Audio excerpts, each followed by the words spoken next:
Good morning, children.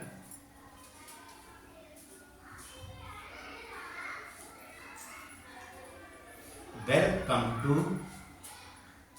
MPP School K Kothavalasa.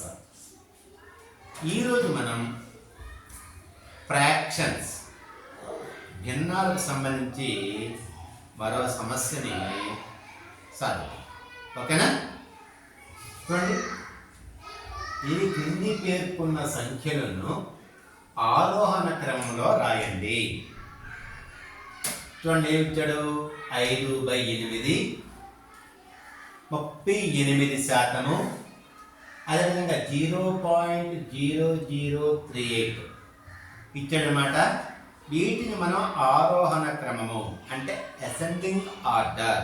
Ascending order అంటే smallest to biggest క్రమంలో రాయాలి. మొదటగా ఈ 5/8 యొక్క విలువ ఎంతో మనం కనుక్కున్నాం. సో ఏం చేయాలి? 5ని 8 చేత భాగారం చేయాలి. 8 సున్నాలు 0, 5లో 0 తీస్తే 5. ఇప్పుడు ఏం చేస్తామంటే ఇక్కడ భాగఫలంలో పాయింట్ పెట్టుకొని 0 వేసుకుంటాం. 50 అయింది. ఓకేనా? 8 6లు 48. 50లో 48 తీస్తే 2 ప్రక్కన మరలా 0 వేసుకోవచ్చు దశాంశ భిన్నాల్లో. సో 8 2 16.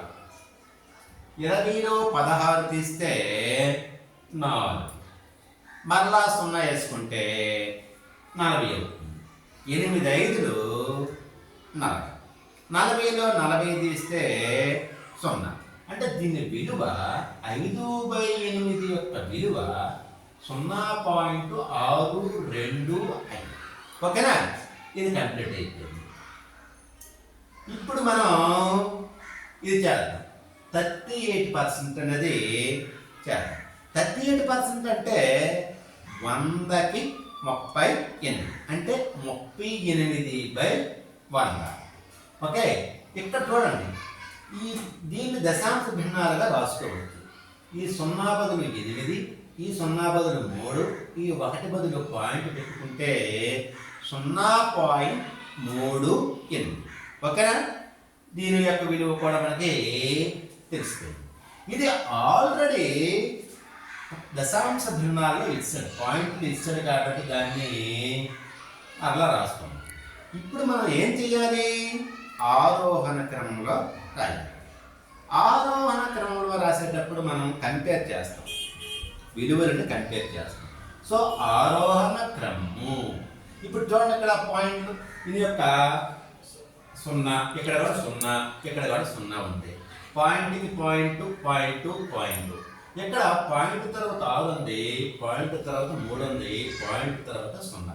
అంటే అన్నింటికన్నా చిన్నది 0.0038. ఓకేనా? ఇప్పుడు ఈ 2 ఉన్నాయి. ఇక్కడ పాయింట్ తర్వాత 6 ఉంది, ఇక్కడ పాయింట్ తర్వాత 3 ఉంది కాబట్టి ఇది చిన్నది కనుక అంటే 0.0038 కన్నా 0.38 ఎక్కువ. 0.38 అంటే 38%. దీనికన్నా 0.625 ఎక్కువ అంటే 5/8 ఎక్కువ. ఈ విధంగా ఈ లెక్కను మనం చేస్తాం. ఓకే,